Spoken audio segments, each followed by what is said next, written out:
Republicans in the state of Texas have done virtually nothing to improve the state's energy grid following a massive collapse, a deadly collapse. People died because of the collapse of the energy grid earlier this year during Winter Storm Uri in Texas. As you'll recall, that's when Ted Cruz tried to flee the state, go down to Cancun, got busted, blamed his daughters for it, and then unfortunately had to come back to Texas, where he found out that people like AOC were already down there raising money to help those who needed it.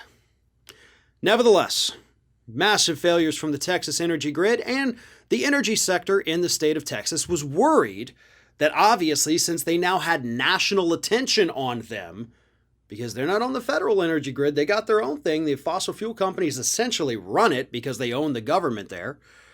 So fearing that they would face massive regulation after, their failures led to multiple deaths, they decided the best thing to do was not to spend money upgrading the energy grid, but instead spend money paying off more politicians. Since the collapse of the energy grid, the energy sector in the state of Texas has donated $4.6 million to Republican Texas Governor Greg Abbott.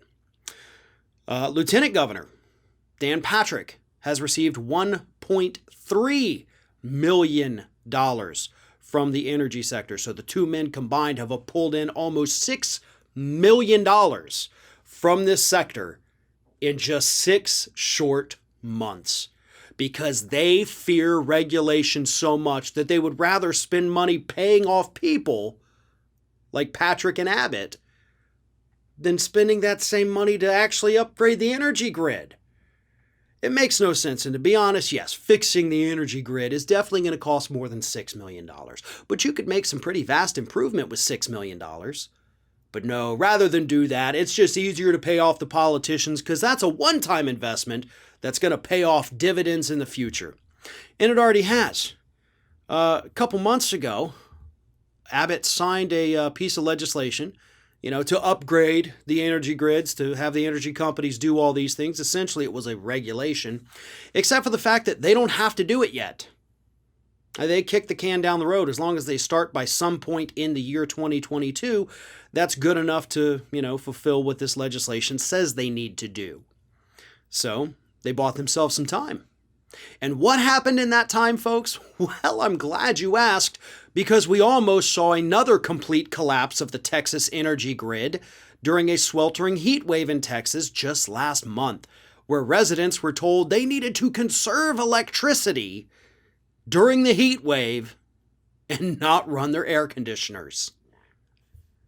This type of thing is going to continue. Texas is allowing itself to be controlled by the very people screwing them over. And the voters in Texas, y'all gotta wake up on this issue here. Because as long as you have these Republicans that are bought and paid for by the energy sector, which is obviously the most powerful sector in Texas, but as long as that happens, you're gonna keep getting screwed. Your life could quite literally be in danger, as we saw during Winter Storm Uri. Let's pray another one of those happens again, but if it does, y'all aren't prepared.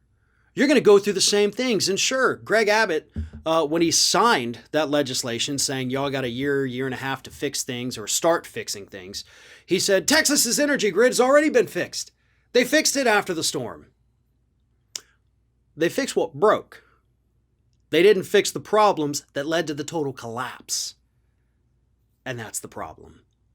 But hey, as long as you keep writing checks to the right people, you can pretty much get away with anything here in the United States.